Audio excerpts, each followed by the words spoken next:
जय हिंद दोस्तों। आज हम लोग पुनः उपस्थित हुए हैं अपने नए सेशन को आगे बढ़ाने के लिए।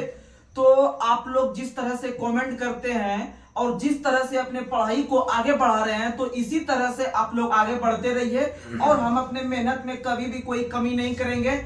और जो कि पिछले दिन जो हम लोग सुपर संडे के रूप में देखे थे, थोड़ा जल्दीबाजी में उस क्यूज को बनाया गया था, लेकिन आप लोग को पता है कि जिस तरह से आपको कंटेंट मिलता है इस क्यूज से या फिर इस संस्था से, इस चैनल से, तो उस तरह का जो है कि आप फायदा उठाइए अपने आप में। ऐसा नहीं कि सिर्फ देख रहे हैं और जो है कि आगे बढ़ रहे हैं, माइंड में कुछ नहीं रह रहा है, उसको बार बार रिवीजन नहीं कर रहे हैं। तो आप अधिक से अधिक रिवीजन करने का कोशिश कीजिए। और आप लोग को बता दें कि अगर जो नोट डाउन नहीं करना चाहते हैं, आप देखिएगा बताते हैं, अगर जो नोट डाउन करने का प्रयास करते हुए लगता होगा कि कितना क्वेश्चन लिखे नहीं लिखे, अपने आप में नहीं बुझाता होगा कुछ, तो इसका मतलब एक ही उपाय है नहीं लिखने का कि आप डेली सुनिए। 1 से 2 बार आप डेली सुनिए और जब आप लगातार अपने आप में जब डेली सुनने लगिएगा तो आपको याद होना शुरू हो जाएगा और बार बार जब क्वेश्चन रिवीजन होता है अपने आप माइंड में बात फिट बैठ जाएगा और आप अधिक से अधिक सेट प्रैक्टिस करने का कोशिश कीजिए। जो भी एग्जाम का तैयारी कर रहे होंगे आप लोग सेट लगाइए और जब सेट में हुआ क्वेश्चन आपको मिलेगा तब जब आप सही बना दीजिएगा उस क्वेश्चन को, तो आपसे जिंदगी भर वो क्वेश्चन गलती नहीं होगा। तो आप लोग जिस तरह से अपने आप में लगातार बनकर इस चैनल का लाभ उठा रहे हैं, तो आप लोग इसी तरह लाभ उठाइए और आपका एग्जाम अंतिम रूप से सिलेक्शन होगा। तो चलिए, हम सुपर संडे में जो क्वेश्चन पूछे थे उसका जो है कि जवाब जो दिए हैं बढ़िया से, हम लोग उसका आंसर जो है कि बोलने का प्रयास करते हैं और नाम जो है कि लेने का प्रयास करते हैं। तो हमने क्वेश्चन पूछे थे आप सबों के बीच कि अष्टाध्यायी के जो लेखक है वह अष्टाध्यायी के लेखक कौन है। तो सबसे पहले उसके लेखक पाणिनि है, आप लोग को पता होगा। तो चलिए एक एक करके हम लोग आपके पास नाम ले रहे हैं। तो सबसे पहले जो हम नाम लेने का प्रयास कर रहे हैं, जो प्रथम स्थान मिल रहा है जिसे, वो है आपके लोमेश रॉय। लोमेश रॉय जो कि आपका बहुत ही लगातार स्टूडेंट है और लगातार इस छात्र पर से इस चैनल पर से लाभ उठा रहे हैं। तो आप लोग जिस तरह से जो है कि लाभ उठा रहे हैं इस चैनल पर से, लाभ उठा के इस लाभ को आप जो है कि सिलेक्शन के रूप में कन्वर्ट कीजिए और तभी जो है कि आप लोग जो है कि आगे जिंदगी में लगेगा कि नहीं कुछ इस चैनल से फ्री में प्रोवाइड हो रहा था लेकिन बहुत इफेक्टिव था एग्जाम के लिए। आप समझ सकते हैं कि बहुत सारा स्टूडेंट जो है कि बहुत सारा कोचिंग में पैसा दे दे के जो है कि पढ़ाई अगर मन से नहीं कीजिएगा तो फिर उस तरह के आप नहीं लाभ उठा सकिएगा, यानी समय भी गया, पैसा भी गया और फिर जो है कि बेरोजगारी भी हाथ आ गया। तो आप उस तरह से समझिए, भले आपको इस चैनल पे फ्री में मिल रहा है लेकिन ये कंटेंट आपको अच्छा अच्छा कोचिंग में नहीं मिलने वाला है। नहीं तो आप देख लीजिएगा, ये 1-1.5 घंटा में आपको इतना कंटेंट मिल जाता है कि लगभग आपको उस कोचिंग में 5 दिन में भी नहीं पढ़ाया जाएगा। तो आप लोग इस फ्री वाले चैनल को आप थोड़ा सा इस पे सपोर्ट कीजिए और जिस तरह से प्यार दे रहे हैं आप लोग देते रहिए। तो लोमेश रॉय जो है वह बहुत अच्छा से इसका आंसर दिए हैं, उन्होंने लिखने का प्रयास किया है थोड़ा डीप में, तो आप लोग के पीछे हम रख रहे हैं। तो इन्होंने लिखा है अष्टाध्यायी, यानी 8 अध्यायों वाली यह पुस्तक है। अष्टाध्यायी यानी 8 गो। तो उसी प्रकार से इसकी रचना पाणिनि द्वारा किया गया है और संस्कृत व्याकरण का एक अत्यंत प्राचीन ग्रंथ है जो 8वीं ईसा पूर्व में लिखा गया था। इसमें 8 अध्याय हैं और प्रत्येक अध्याय में 4 पद है और प्रत्येक पद में 38 से 220 तक सूत्र है। और वेरी नाइस कौशल सर, इसका मतलब आप लोग जिस तरह से इतना डीप में जाके कमेंट कर रहे हैं तो ये साफ साफ प्रतीत हो रहा है कि आप लोग अपने मेहनत में कहीं भी कोई कसर नहीं छोड़ रहे हैं। और इतना लंबा जो कमेंट करते हैं आजकल के समय में यूट्यूब पे जाके इतना कोई समय नहीं बचा है किसी के पास कितना लंबा कमेंट करे जाके। तो आप लोग कमेंट कर रहे हैं, आप लोग को बेनिफिट लग रहा होगा तभी आप लोग इतना जो है कि प्यार दे रहे हैं। उसके बाद फिर है आपके ऋषिका कुमारी भी, आप भी बहुत अच्छे स्टूडेंट हैं और लगातार मेहनत कर पा रहे हैं, आपका भी आंसर सही है। उसके बाद फिर है आपका उसके बाद है सुभाष यादव, आप भी लगातार बन रहे हैं, आप जो है कि अयोध्या की धरती से हैं, आप कमेंट करते हैं, बहुत अच्छा बात है, सही बात है, लगातार मेहनत करते रहिए, आपको सफलता अवश्य मिलेगी। उसके बाद फिर है आपका यूजर करके लिखा हुआ है TH, तो आपका भी आंसर बिल्कुल सही है। फिर उसके बाद है आपके राजेश कुमार, आपका आंसर भी सही है। फिर है उसके बाद सोनल सिंह, आपका भी आंसर सही है। फिर है उसके बाद शिवम तिवारी, आपका भी आंसर सही है और आप भी बहुत अच्छे से आंसर लिखने का प्रयास किए हैं। फिर उसके बाद है आपका विवेक कुमार, आप भी जो है कि बहुत अच्छा स्टूडेंट हैं, यानी सभी अच्छे स्टूडेंट हैं लेकिन अपने लगातार जो है कि आप मेहनत करते रहिए। फिर उसके बाद है आपके रंजीत कुमार, आपका भी आंसर बिल्कुल सही है। फिर है प्रिया शाह, आपका भी आंसर सही है। फिर उसके बाद है आपका चंदन कुमार, आपका भी आंसर बहुत सही है। फिर है सागर प्रसाद गुप्ता, आप भी जो है कि इस चैनल को बहुत अधिक से अधिक जो है कि आप प्यार देने की कोशिश कर रहे हैं। उसके बाद फिर है सन्नी, आपका भी आंसर सही है। उसके बाद फिर है आपका प्रिंस कुमार, आपका भी आंसर सही है। उसके बाद फिर अधिक से अधिक स्टूडेंट हैं तो आप लोग का, फिर उसके बाद आकाश कुमार, आपका भी आंसर सही है। यानी बहुत सारे स्टूडेंट ने जो आप लोग जिस तरह से आंसर दे रहे हैं, आप लोग इसी तरह लगातार बने रहिए और आपको सफलता अवश्य मिलेगी। तो चलिए जो है कि हम लोग आगे शुरुआत करते हैं आज के नए सेशन में करंट अफेयर्स और फिर साइंस से। तो चलिए अगला क्वेश्चन या पहला क्वेश्चन आज हम लोग शुरुआत कर रहे हैं, तो आप लोग लगातार बने रहिएगा। तो आज का पहला सवाल आप लोगों के बीच हम लोग रखने वाले हैं, अंतरराष्ट्रीय संस्था और संगठन से संबंधित जो प्रमुख तथ्य है, यानी कि जैसे यूएनओ याद करते हैं, आपका जो है कि क्या करते हैं, उसके बाद अंतरराष्ट्रीय न्यायालय याद करते हैं, आपका बिम्बस्टेक याद करते हैं। ये बहुत इंपॉर्टेंट है किसी एग्जाम के लिए, अंतरराष्ट्रीय संगठन के रूप में काम कर रही है। तो आप लोग समझने का प्रयास कीजिएगा और जो भी नए छात्र होंगे उनको लग रहा होगा कि जो हम यहाँ कर रहे हैं ये क्वेश्चन आगे एग्जाम में आएगा कि नहीं आएगा, तो ये आप एक बार भरोसा कर लीजिए। आप समझ लीजिए कि आपका 1 रुपया पैसा नहीं लग रहा है, आप एक बार भरोसा कर लीजिए। ये समझ लीजिए कि आपको अगर बढ़िया कोचिंग का अगर टक्कर नहीं दे दिए इस चैनल में, तो फिर आप बोलिएगा जब एग्जाम में आप बैठ जाइएगा और जो है कि जितना हम वीडियो इस पे डाल रहे हैं आप उस पर कमेंट कर लीजिएगा, तो अब आप ही एक दिन गारंटी के साथ बोलिएगा कि नहीं जो चीज मिला हमको सबसे बेस्ट मिला। तो चलिए आगे बढ़ते हैं। आप लोग को बताना है कि अंतरराष्ट्रीय श्रम संगठन का जो वर्तमान में अध्यक्ष है वो कौन है, गिलबर्ट होगम्बो। आप लोग को बता दे अंतरराष्ट्रीय श्रम संगठन, समझने का प्रयास कीजिएगा।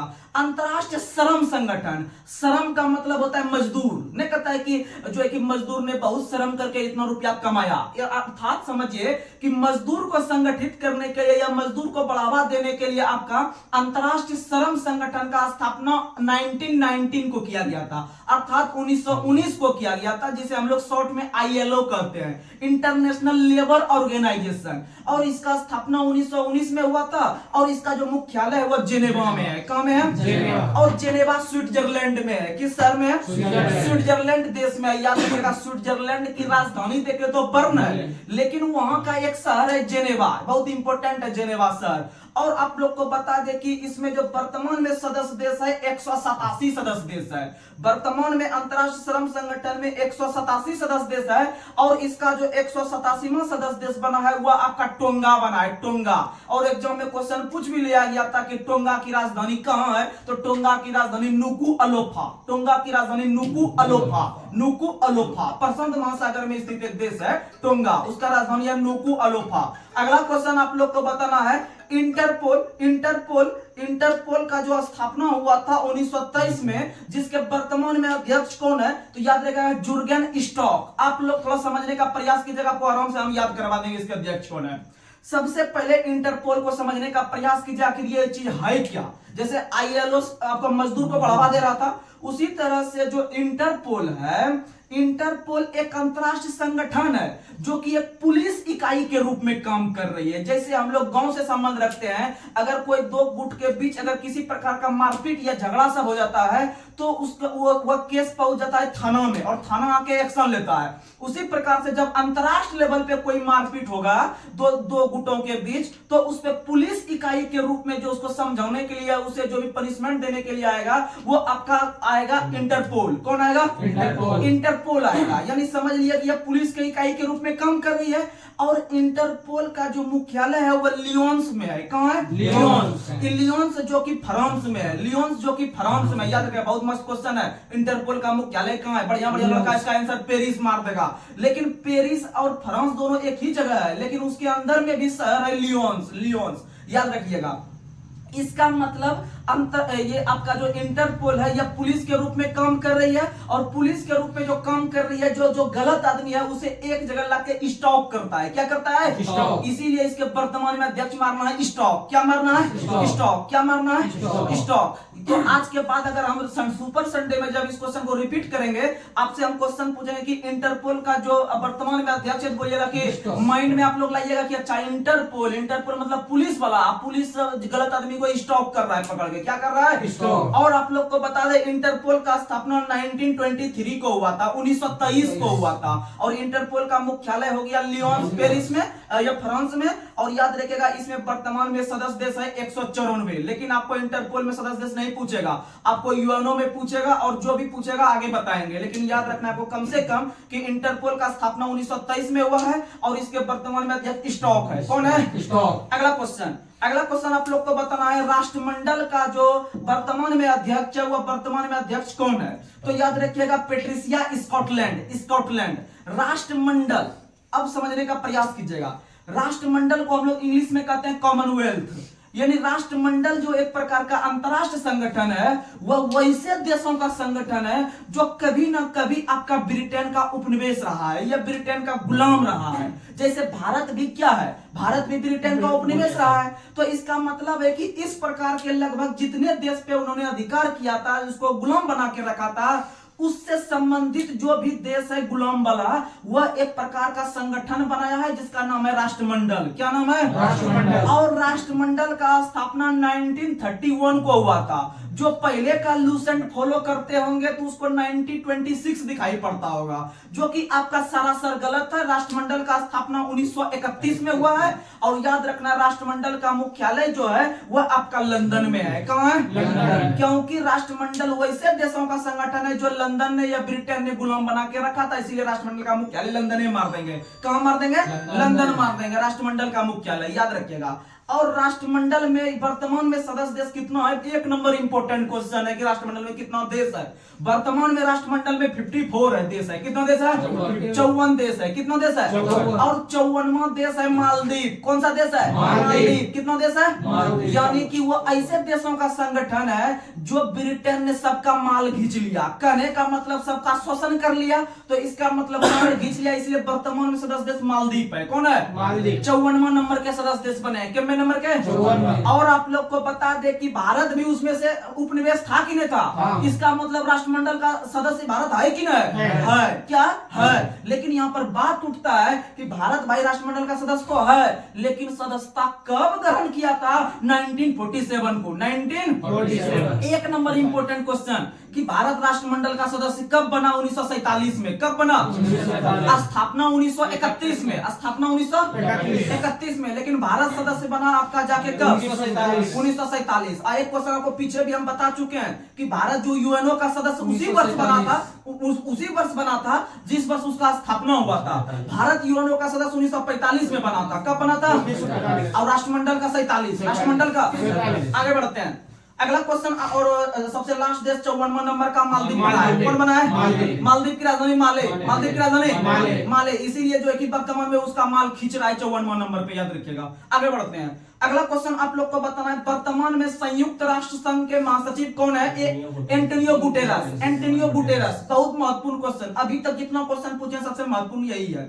याद रखिएगा यूएनओ संयुक्त राष्ट्र संघ, यूनाइटेड नेशन ऑर्गेनाइजेशन, इसका स्थापना 24 अक्टूबर 1945 को हुआ था।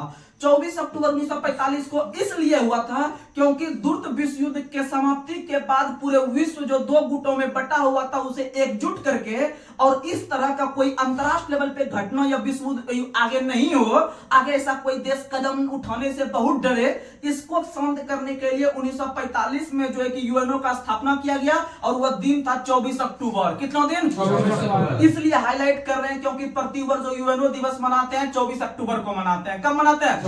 24 अक्टूबर को। और याद रख लीजिएगा उसमें एक और दिवस सेट कर लीजिएगा, अभी यही बोल रहे हैं, याद रख लीजिएगा उसमें एक और दिवस पोलियो दिवस। कौन दिवस? पोलियो दिवस। पोलियो दिवस। कौन दिवस? पोलियो दिवस। यानी यूएनओ ने पोलियो को पोलियो कार्यक्रम का भी शुरुआत किया, यानी कि जिस दिन राष्ट्रमंडल बोलेंगे उसी दिन आपको मारना है क्या?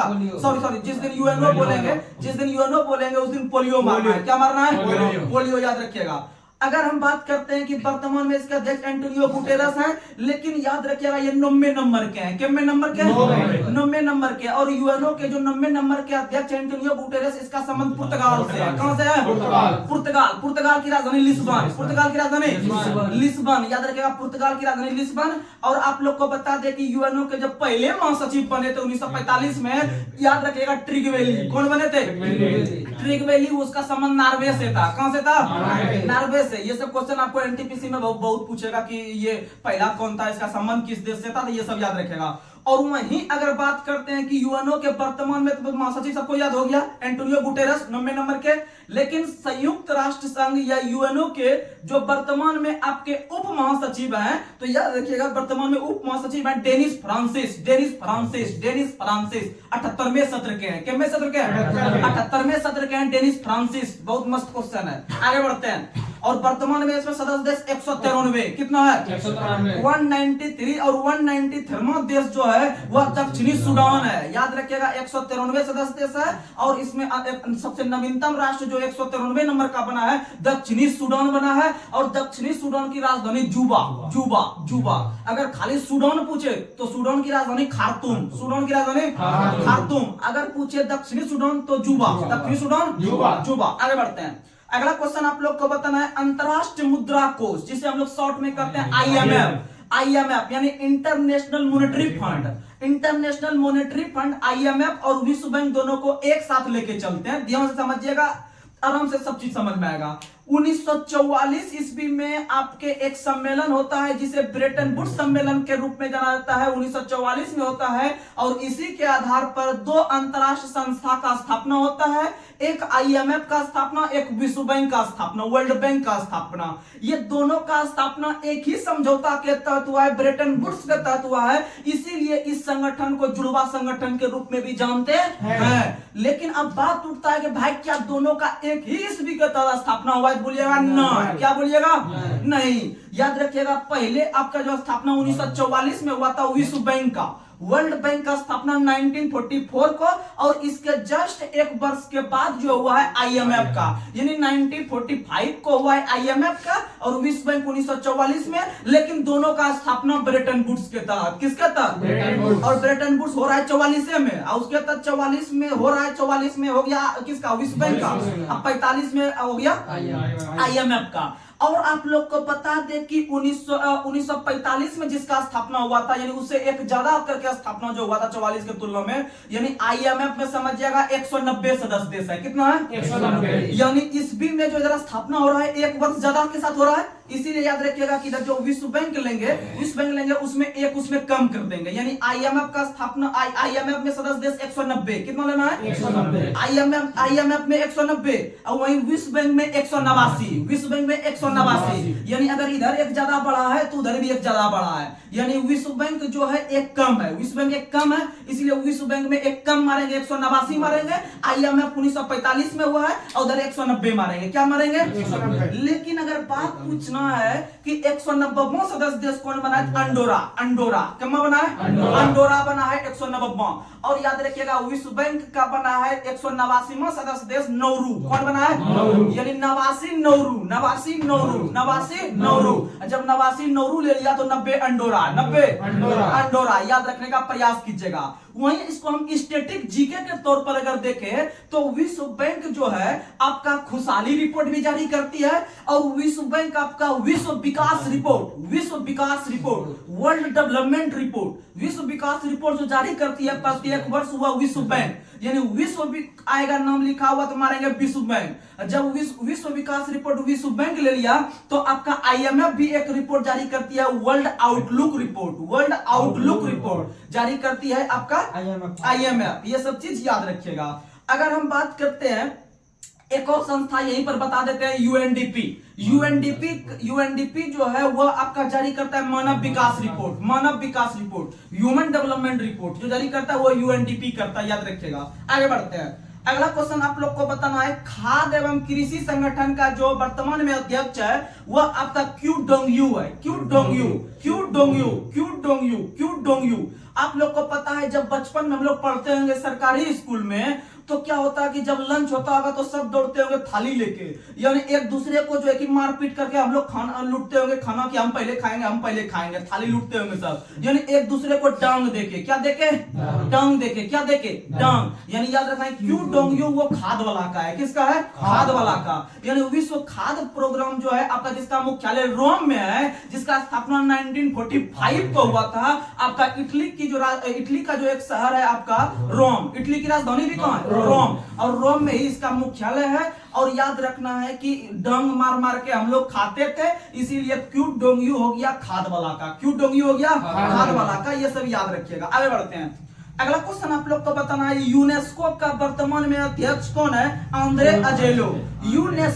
यूनेस्को जिसे हम लोग जो शॉर्ट में कहते हैं या फुल फॉर्म के रूप में जानते हैं, वह जानते हैं आपका United Nation Educational Scientific and Cultural Organization. यानी कि जितना भी अंतरराष्ट्रीय संस्था है आपका, अंतरराष्ट्रीय टूरिस्ट वगैरह है, उसको जो डेवलप करने का काम करती है वह यूनेस्को करती है। और यूनेस्को के जो वर्तमान में अध्यक्ष है आंद्रे अजेलो। और आप लोग कौन बताए थे? यूनेस्को और यूनिसेफ का स्थापना किस वर्ष हुआ है? तो यूनेस्को के लास्ट में ओ आता है, यूनेस्को के लास्ट में ओ आता है। और ओ का जो कोड होता है वह आपका ABCD में कोड होता है 15। कितना होता है? 15। और 15 का इकाई डिजिट होता है 5। क्या होता है? 5। याद रखिएगा 5 होता है। इसीलिए 1945 मारेंगे, 1945 मारेंगे यूनेस्को में। वहीं अगर यूनिसेफ का बात करते हैं, UNICEF, यूनिसेफ का बात करते हैं, एफ का कोड 6। एफ का कोड कितना होता है? 6। एफ का कोड 6 हो गया, इसीलिए 1946। और याद रखिएगा कि यूनिसेफ का जो फुल फॉर्म होता है वह होता है United nation children fund. United nation children fund यानी बच्चा पे काम करता है यूनिसेफ, यानी बच्चों को सेफ रखना है, बच्चों को सेफ, यानी यूनिसेफ बच्चा पे। और दोनों का मुख्यालय याद रखिएगा, यूनिसेफ का मुख्यालय न्यूयॉर्क में है और यूनेस्को का मुख्यालय पेरिस में। यूनेस्को का मुख्यालय पेरिस में, ये सब चीज याद रखिएगा। चलिए अब आगे बढ़ते हैं। और वर्तमान में जो यूनिसेफ के जो अध्यक्ष हुआ है कैथरीन रसेल, यूनिसेफ का रसेल। अब देखिएगा बच्चा को हम सेव तभी कर पाएंगे अगर मान लीजिए हम अगर कोई स्कूल चलाते हैं, यानी आवास विद्यालय चलाते हैं, मेरे यहाँ आके 10 गो बच्चा रहेगा, उसको अच्छा सा खाना देंगे। हम मेरा क्या ड्यूटी रहेगा कि कहीं बच्चा को लेकर कोई भाग नहीं जाए, उसका देखभाल भी करना है हमको, ठीक है। और देखभाल हम तभी कर पाएंगे जब मेरा बॉडी रसेल के तरह रहेगा। कैसा रहेगा? रसेल के तरह, यानी यूनिसेफ। सेव किसको करेंगे? बच्चा को। अब बच्चा को हम तभी सेव कर पाएंगे जब मेरा बॉडी कैसा किसके तरह रहेगा? रसेल के तरह। किसके तरह? रसेल के तरह, याद रखिएगा। तो वर्तमान में कैथरीन रसेल जो हो गए यूनिसेफ के हो गए। और याद रखिएगा यूनेस्को, जब यूनिसेफ का रसेल ले लिया तो यूनेस्को का आंद्रे अजेलो, यूनेस्को का आंद्रे अजेलो। समझ में आ गया? आगे बढ़ते हैं। अगला क्वेश्चन आप लोग को बताना है, नाटो के जो वर्तमान में जो अध्यक्ष है वह कौन है? तो याद रखिएगा जेंस स्टोल्टनबर्ग। आप लोग जींस पहनते हैं ना, यानी नाटो, हम लोग कहते हैं जो नाटा आदमी रहता है उसको जींस जल्दी फिट नहीं होता है, उसके हाइट का आता ही नहीं है जींस मॉल सब में। लंबा हाइट जिसका रहता है उसके लिए जींस पूरा फिट हो जाता है, इसीलिए नाटो को जींस नहीं होता है। अच्छा, कैसा नहीं होता है? जींस, यानी नाटो जींस।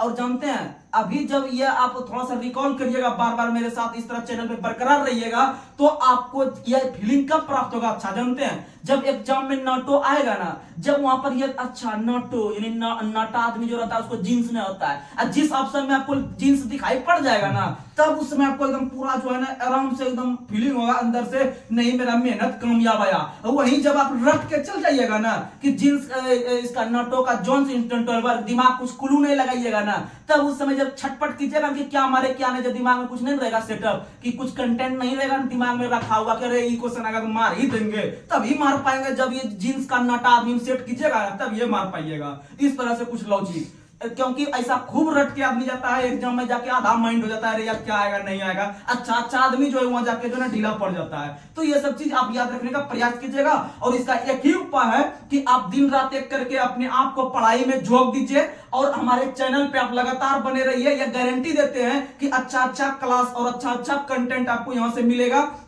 सिर्फ आप रेगुलर बने रहिए, भले फ्री में उपलब्ध हो रहा है लेकिन आपको सबसे बेस्ट मिलेगा। आगे बढ़ते हैं। और याद रखिएगा नाटो के जो मुख्यालय है वो ब्रुसेल्स है। नाटो का मुख्यालय कहां है? ब्रुसेल्स है। और नाटो का स्थापना 1949। अब देखिएगा आप लोग जब मॉल जाते होंगे तो बहुत सब वस्तु का दाम जो है ना 49 रुपया लिखा रहता है, 99 रुपया लिखा रहता है, ऐसे रहता है मॉल में। ऐसे आपको नहीं मिलेगा, पक्की डिजिट में नहीं मिलेगा, 50, 100, 200 ऐसे नहीं मिलेगा। यानी 49 रुपया मिलेगा, 99 मिलेगा, 199 मिलेगा, ऐसा मिलेगा। अर्थात नाटा आदमी को जींस नहीं हो रहा है।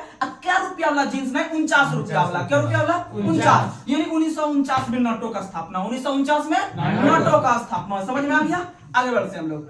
अगला क्वेश्चन आप लोग को बताना है ओपेक, OPEC, ओपेक। ओपेक के वर्तमान में अध्यक्ष अलघीस। कौन है? अब आपको समझा देते हैं आराम से। ओपेक जो होता है वह सबसे पहले फुल फॉर्म याद करवाते हैं, उसी से आप आंसर पकड़ लीजिएगा कि भाई अध्यक्ष क्या है उसका। और ओपेक का फुल फॉर्म होता है ऑर्गेनाइजेशन ऑफ पेट्रोलियम। पेट्रोलियम मतलब पेट्रोल, पेट्रोलियम मतलब petrol. Organization of Petroleum Exporting Countries, यानी कहने का मतलब तेल निर्यातक देशों का समूह को हम लोग ओपेक कहते हैं। क्या कहते हैं? ओपेक। और आप लोग को बता दे आपको हम आराम से ओपेक का स्थापना वर्ष भी आज के बाद याद करवा देंगे, और ओपेक के जो वर्तमान में अध्यक्ष है वो भी याद करवा देंगे बिना कोई टेंशन का। समझिएगा कैसे। तो सबसे पहले ओपेक जो लिखते हैं ओ से शुरू करते हैं। किससे शुरू करते हैं? इसीलिए इसका जो इकाई डिजिट आएगा ईस्वी का वो भी आपका ओ के तरह आएगा, अर्थात 0 आएगा। कितना आएगा? 0। अर्थात 1960 मारेंगे। कितना मारेंगे? 1960। यानी वही चीज आपको बताए थे वित्त आपातकाल। वित्त आपातकाल जो लगा है अभी तक 0 बार, और उसका जो वित्त जो में जो वो लिखते हैं वो भी 0 तरह लिखते हैं। अर्थात वित्त आपातकाल लगा है इंडिया में अभी तक 0 बार, और उसके लिए जो अनुच्छेद लगता है कौन अनुच्छेद के तहत होता है? 360। कितना था? 360। यानी कि उधर 0 बार लगा है, मेरा वो भी कम निकल गया। स्थापना सॉरी अनुच्छेद कौन सा है वो भी आपका 0 वाला इकाई डिजिट कम चल गया। सेम वही कंटेंट यहाँ याद करिए ओपेक में। ओपेक में ओ से शुरू करते हैं, इसीलिए इसका स्थापना जो हुआ है वो ओ के तरह था, 0 के 1960 में हुआ है। कब हुआ है? 1960। यानी आपको शायद ईस्वी याद हो गया होगा। वहीं अगर हम बात करते हैं भाई इसका अध्यक्ष कैसे याद करवाइएगा, वो तो आप याद करवा दिए, तो आप समझिएगा हम इसको आरू अच्छा से आप लोग को जो है ना एकदम घस के आपको याद करवा देंगे, टेंशन नहीं लीजिए। समझ गए वो क्या बोलने वाले हैं? तो समझिएगा आप लोग कि जिस प्रकार से आप लोग तेल घस के एकदम जो है अपना देह शरीर का जो है कि आप लोग दर्द दूर करते हैं, अर्थात वहां पर पेट्रोल भी है। पेट्रोल को भी आप लोग को घसना है। क्या करना है? घसना है। यानी कि आपको पेट्रोल जैसे बोलना है जैसे ओपेक माइंड में आएगा, समझना है कि घिस। क्या कर? घिस। क्या कर? घिस। यानी घिस पेट्रोल वाला घिस, पेट्रोल वाला घिस। यानी स्थापना 1960 और वर्तमान में है अलघीस। कौन है? अलघीस। आगे बढ़ते हैं। अगला क्वेश्चन आप लोग को बताना है कि वर्तमान समय में जो अंतरराष्ट्रीय सौर गठबंधन है, वर्तमान समय में अंतरराष्ट्रीय सौर गठबंधन के जो अध्यक्ष है वह कौन है? अजय माथुर। कौन है? अजय माथुर। कौन है? अजय माथुर। यह इंपॉर्टेंट इसलिए है क्योंकि यह एक इंडियन है। और सबसे बड़ी बात यह है कि ये जो अंतरराष्ट्रीय सौर गठबंधन है यह अंतरराष्ट्रीय लेवल का एकमात्र संस्था जिसका मुख्यालय भारत में है। जिसका मुख्यालय कहाँ है? और भारत के गुरुग्राम में मुख्यालय है। भारत के गुरुग्राम में इसका मुख्यालय याद रखिएगा। जैसे यूएनओ सब ले लिया है, दूसरा देश इसका मुख्यालय कर लिया है, लेकिन भारत के अंदर एकमात्र अंतरराष्ट्रीय संगठन आपका जो है कि आपका अंतरराष्ट्रीय सौर गठबंधन है जिसका मुख्यालय भारत के गुड़गांव में है। भारत के गुड़गांव, और गुरुगांव का नया नाम गुरुग्राम हो गया है। गुरुग्राम हो गया, याद रखिएगा, गुरुग्राम हो गया है। और याद रखिएगा इसके वर्तमान में अध्यक्ष है आपके वो अजय माथुर है। कौन है? अजय माथुर। याद रखिएगा अजय माथुर। चलिए तो आज करंट अफेयर्स को हम यहीं ब्रेक करते हैं, अब बढ़ते हैं करंट अफेयर्स की ओर, सॉरी साइंस की ओर। तो आप लोग को आज का पहला सवाल बताना है साइंस में कि हम जो आराम से समझने का प्रयास कीजिएगा, एक एक चीज आपको धीरे धीरे समझ में आने लगेगा। मेरा जो पैटर्न है बताने का, आप जब ये पकड़ लीजिएगा तो आपको सबसे बेस्ट क्लास लगेगा। अब आप लोग के पास साइंस ले रहे हैं, आप लोग को हम क्वेश्चन अगर पूछेंगे श्वसन प्रक्रिया संबंधित क्वेश्चन जो है कि ले रहे हैं पहले श्वसन से। आप लोग को अगर हम क्वेश्चन पूछे कि मानव जो श्वसन ग्रहण करता है या जो श्वसन लेता है, जो सांस लेता है, सांस लेता है, जब मानव सांस लेता है अपने नाक के द्वारा तो कितना % ऑक्सीजन को अंदर लेके जाता है अपने साथ? तो याद रखिएगा इसमें रटता है आदमी, इसमें रटता है, लेकिन आपको आज के बाद रटना नहीं है। आपको हम कुछ लॉजिक दे रहे हैं, समझिएगा। दूसरा क्वेश्चन पूछता है कि हम कितना % ऑक्सीजन लेते हैं, कितना % CO2 लेते हैं, कितना % CO2 लेते हैं, यही 2 क्वेश्चन पूछेगा। अब फिर पूछेगा कि कितना % हम ऑक्सीजन को बाहर करते हैं जब सांस छोड़ते हैं तो, और कितना % हम CO2 को बाहर छोड़ते हैं, यानी 2 बार अंदर लिए और 2 बाहर किए, आखिर कितना % अंदर लिए थे और कितना % बाहर किए। ये क्वेश्चन आता है 4 क्वेश्चन। लेकिन अभी जो आपको बताएंगे एक भी डाउट आपके माइंड में नहीं रहेगा गारंटी के साथ, और आप 10 बार रट लीजिएगा, कुछ नहीं होने वाला है। आप लोग को बता दें, जैसे देखिएगा हम सांस लिए, इसका मतलब जो यहाँ पर बाहर में था उसको हम खींच लिए पकड़ के, यही नहीं किए, खींच लिए। इसका मतलब आप लोग बच्चा से ही पढ़ते होंगे हमारे वायुमंडल में 21% ऑक्सीजन है, उसके बाद फिर 0.03% कार्बन डाइऑक्साइड है, और जो है कि 78% आपका नाइट्रोजन है। लेकिन हम नाइट्रोजन को ग्रहण नहीं करते हैं, हमको काम है CO2 से और ऑक्सीजन से, बस उसी को हम जुगाड़ से ले लिए। अर्थात जैसे आप लोग जानते होंगे जैसा आपका घर का इनकम होगा उसी तरह आप डेली भोजन करते होंगे, उसी तरह आपका पहनावा ओढ़ावा होगा, उसी तरह जो है कि आप लोग बोलते हैं जितना चलता बनता है उतने तो जो कि यूज करना चाहिए। तो ये चीज होता है। तो कहने का मतलब है जितना आपके पास आगे हम खाना परोसा हुआ था आप लोग खा लेते हैं चुपचाप, उसी तरह जितना वो ऑक्सीजन जो है या CO2 आगे में रखा हुआ है अर्थात वायुमंडल से खींचते हैं, जितना वो वायुमंडल में रखा हुआ है उसी को आप खींच लिए पकड़ के। अर्थात ऑक्सीजन जो आप अंदर ग्रहण किए 21%, कितना परसेंट?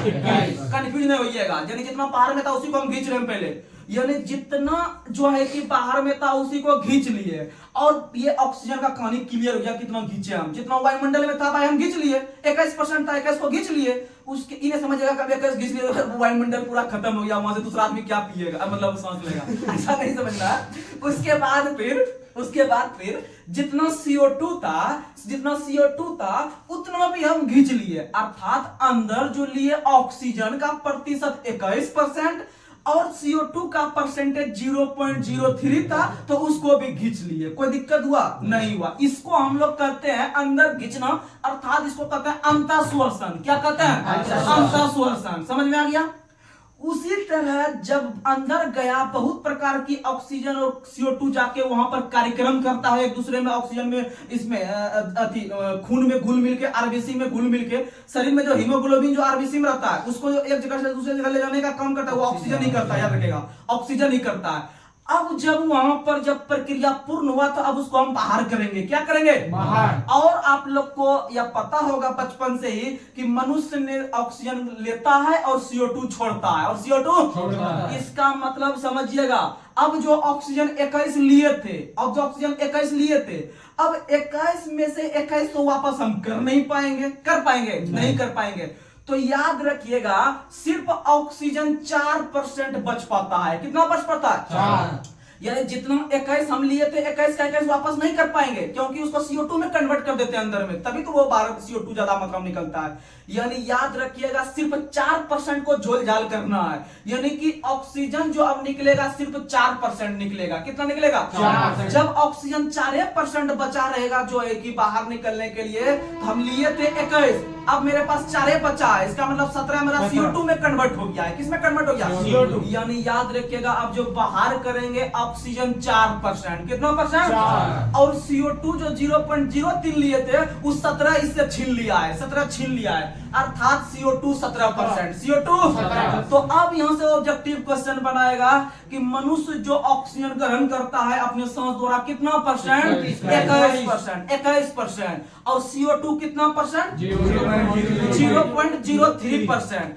अब जब ये तो आसानी से ग्रहण कर लिया, बोलेगा कि मनुष्य जो सांस छोड़ता है उसमें ऑक्सीजन कितना परसेंट? 4%। कितना परसेंट? 4। तो यही समझ जाना है 21 लिए थे 4 बच रहा है, इसका मतलब 17 जो है कि वो CO2 झोल कर रहा है, इसका मतलब CO2 जो छोड़ेंगे कितना परसेंट? 17%। समझ में आया? और आपको बताते हैं यहाँ पर बच्चा कौन कंफ्यूज होता है। अगर एग्जाम में आ जाएगा ना कि आपका वायुमंडल में CO2 कितना परसेंट रहता है, या गारंटी के साथ बोल देते हैं कि जिसका तैयारी तो नहीं लेवल में भी होगा ना उसका भी हक्का बक्का हो जाएगा एग्जाम में, जब ऑप्शन में आपको दोनों मिल जाएगा। क्वेश्चन पूछेगा कि वायुमंडल में CO2 का प्रतिशत कितना होता है, अगर आपको ऑप्शन में आ जाएगा 0.003 दे देगा और एगो दे देगा 0.03, यानी पॉइंट के बाद एगो में 2 जीरो के लिख के 3 लिखेगा, एगो में पॉइंट के बाद एक जीरो लिख के 3 लिखेगा, तब देखिएगा कैसे हक्का बक्का आदमी का वहां छूटता है और बढ़िया आदमी बोल्ड हो जाएगा क्वेश्चन में। तो आप लोग को बता देते हैं ट्रिक कि आज के बाद कभी भूलिएगा ही नहीं। तो आप लोग को बता दे पॉइंट के बाद आपको सीधा समझिए, CO2 जो लिखते हैं उसमें 2 जो लिखते हैं दुबे को लिखते हैं ना, यानी ऑक्सीजन का दुबे को अणु वहां पर है, अर्थात पॉइंट के बाद जो नीचे जो 2 लगा हुआ है आपको पॉइंट के बाद दुए को संख्या में लिखना है। कितना लिखना है? दुए को, यानी 0.03 0.03। अर्थात वायुमंडल में CO2 0.03, यानी अब 0.003 वाला झंझट खत्म, झंझट खत्म। यानी याद रखिएगा जितना वहां 2 लगा हुआ है पॉइंट के बाद उतने को संख्या हमको चाहिए। जी वहां 2 आदमी है तो 2 को जो है कि अब वहां पर चाहिए पॉइंट के बाद, समझ लिया। अब आगे बढ़ते हैं। देखिए भले आपका समय ज्यादा ले लेंगे लेकिन आपको ठोस चीज अगर मिल जाता है, समझिए कि कारण वही है कि जो लड़का 10 साल से तैयारी कर रहा है, जॉब उसका नहीं होने का कारण वही है। जो बोलता है कि अरे यार लास्ट में जाके मेरिट से बाहर हो गए, तो कारण वही है कि 1-2 क्वेश्चन वो जान रहा है लेकिन वो जो इजी वे में आके गलत मार देता है ना, कंफ्यूज करके, बस उसी को आप थोड़ा पुशअप कर लीजिए, आपका जॉब पक्का है। चलिए अब आगे बढ़ते हैं। अगला क्वेश्चन आप लोग को बताना है, मानव जो श्वसन दर करता है वह प्रति मिनट कितना बार। तो याद रख लीजिएगा प्रति बार जो है कि कोई बुक 17 से 18 भी लिखता है, लेकिन याद रखिएगा आपका एनसीईआरटी जो फॉलो करता है वह 12 से 15 बार फॉलो करता है, 12 से 15 बार याद रख लीजिएगा। यानी 1 मिनट में जो आप लेते हैं श्वसन जो करते हैं आप जो है कि 12 से 15 बार एनसीईआरटी बेसिस पर, ऑप्शन में देगा तब ध्यान में रखिएगा। और आप लोग को हम बता यह भी चुके हैं कि मनुष्य जो अंदर जैसे घिंचा, बाहर से जो अंदर घिंचा सांस, वह घिंचने में उसे 2 सेकंड का समय लगता है। कितना सेकंड का? 2 सेकंड का। और जब घिंच लिए और जो छोड़ने का पानी आएगा तो उसमें 3 सेकंड, यानी कि लगता हुआ अरे यार छोड़ने को तुरंत छोड़ देते हैं ना, उसी में ढेर लगता है ऐसे। इसमें 3 सेकंड, इसमें कितना 3, और खींचने का 60 से खींच लेते हैं, उसमें 2m खींच लेते हैं। तो याद रखिएगा टोटल श्वसन प्रक्रिया जब एक बार संपन्न हुआ तो कितना सेकंड लगा? 5 सेकंड। कितना सेकंड? 5 सेकंड। और एक बार खींचे या छोड़े, इन दोनों के सम्मिलित रूप को हम लोग श्वसन कहते हैं। क्या कहते हैं? श्वसन कहते हैं। यानी अंतर श्वसन बाह्य श्वसन के सम्मिलित रूप को श्वसन कहते हैं। समझ में आ गया? टोटल 5 सेकंड, अंदर लेने में लेते हैं 2 सेकंड, अंदर लेने में 2 सेकंड, अब बाहर छोड़ने में 3 सेकंड, बाहर छोड़ने में टोटल 5 सेकंड। आगे बढ़ते हैं। अगला क्वेश्चन आप लोग को बताना है, बहुत मस्त क्वेश्चन। भोजन को जब हम चबा के जब निगलने लगते हैं गला के पास, तो गला के पास जो श्वसन मार्ग हमको मिलता है ऊपर से देखते होंगे नाक का, जब यानी जब आप खाना खाते समय जब वो सरकते होंगे, यानी कि जब हंसी मजाक में, तो आपका जो है कि नाक में जो है कि घुस जाता है, नाक से चावल निकल जाता होगा। तो कारण यही है कि जब मनुष्य हंसते रहता है ना, तो उसका वहां पर वो जो श्वसन जो जिससे नाक सांस लेता है वो अगला बंद नहीं हो पाता है, खुले रह जाता है। यानी कि जब हंसते रहते होंगे तो नाक से हवा भी ज्यादा निकलता है और लेते भी ज्यादा है। तो इसका मतलब है कि वहां पर एगो फाटक लगा हुआ है, एगो गेट लगा हुआ है। उस गेट का नाम क्या है जो कि वो बंद नहीं कर पाता है? तो याद रख लीजिएगा उस गेट का नाम है एपिग्लॉटिस। एपिग्लॉटिस। इसको क्वेश्चन ऐसे बनाएगा कि भोजन निकलते समय श्वसन मार्ग किस अंग द्वारा बंद हो जाता है? एपिग्लॉटिस। किसके द्वारा? एपिग्लॉटिस। यानी कि जैसे ये वाला ऊपर वाला बंद हुआ, बस खाना सट से अंदर घिंचा लिया, जो हाँ इसी में घिंचाने टाइम में ही जो हंस गए बस ऊपर टना गया और नाक के द्वारा निकल गया। अर्थात एपिग्लॉटिस को बंद करना जरूरी है खाना खाते समय। आगे बढ़ते हैं। अगला क्वेश्चन आप लोग को बताना है, मानव शरीर में श्वसन केंद्र मस्तिष्क के किस भाग में अवस्थित होता है? बहुत वीवीआई क्वेश्चन। तो याद रख लीजिएगा मेडुला ऑब्लोगेंटा। मेडुला ऑब्लोगेंटा। आप लोग को पता है कि अगर आप शराब पीते हैं, अगर आप शराब पीते हैं और शराब पीने के बाद आदमी का कोई होश आवास नहीं रहता है, ठीक है, वह कारण वही है कि उसका मेडुला ऑब्लोगेंटा काम करना बंद कर देता है। और आप लोग को पता है कि मनुष्य जब ज्यादा मात्रा में चढ़ा लेता है, दारू वगैरह पी लेता है, नशा कर लेता है, तो वह लास्ट में उल्टी भी कर देता है, वोमिटिंग भी कर देता है। कारण यही है कि उसका जो मस्तिष्क का यहाँ पर भाग है मेडुला ऑब्लोगेंटा, वो काम करना बंद कर देता है, वो काम करना बंद कर देता है, होशो हवास खत्म। अगला क्वेश्चन आप लोग को बताना है, फेफड़ा। फेफड़ा जो लंग्स होता है जिससे हम लोग श्वसन करते हैं, जो कि कोरोना में सबसे अधिक खराब वही अंग हो रहा था, फेफड़ाओं में ही कोविड हो रहा था। तो कहने का मतलब यह है कि फेफड़ों के ऊपर का जो आवरण बना होता है उस आवरण को क्या कहा जाता है? तो याद रखिएगा बहुत मस्त क्वेश्चन है कि आपका जो फेफड़ा का जो आवरण बना होता है उस आवरण को हम लोग कहते हैं प्लूरा मेम्ब्रेन। प्लूरा मेम्ब्रेन क्या कहते हैं? बहुत मस्त क्वेश्चन है। प्लूरा मेम्ब्रेन के आवरण से ही आपका ढका हुआ रहता है फेफड़ा। समझ में आ गया? उसी प्रकार से आपको बताए थे कि मस्तिष्क का जो वो खोल बना रहता है ऊपर का आवरण, वह आपका क्रेनियम नाम के हड्डी में रहता है। किस नाम के हड्डी में? और क्रेनियम बहुत कड़ा होता है, इसीलिए लोग कहता है कि मस्तिष्क में थोड़ा जोर से मारेगा तब फूटेगा, नहीं तो ये सहन कर लेता है। आगे बढ़ते हैं हम लोग।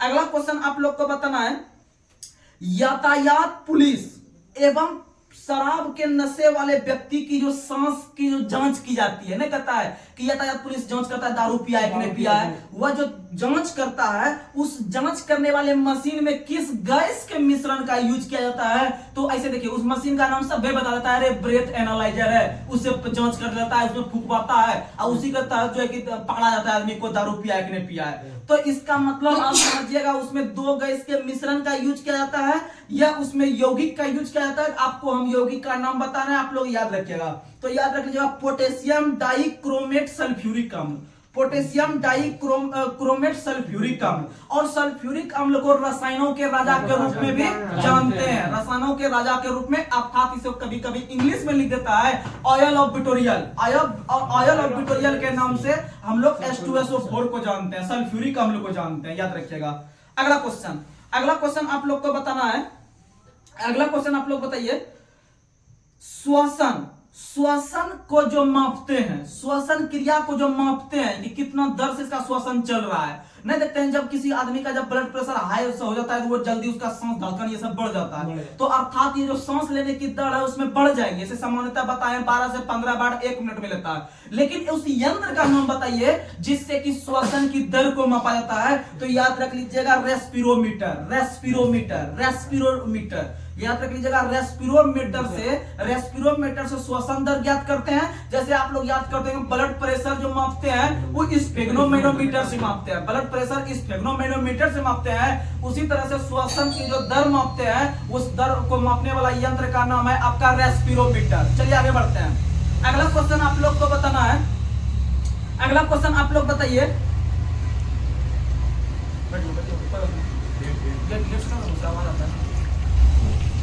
अगला क्वेश्चन आप लोग को बताना है, निमोनिया हमारे शरीर के किस अंग को प्रभावित करता है? फेफड़ा। किसे करता है? और अभी तुरंत बता रहे हैं फेफड़ा किस अंग, फेफड़ा जो ढका हुआ रहता है किस आवरण से? Pleura membrane, pleura membrane, pleura membrane से ढका हुआ रहता है। अगला क्वेश्चन आप लोग को बताना है कि शरीर में हुए किस रोग को, शरीर में हुए किस रोग को कॉक रोग के नाम से भी जाना जाता है?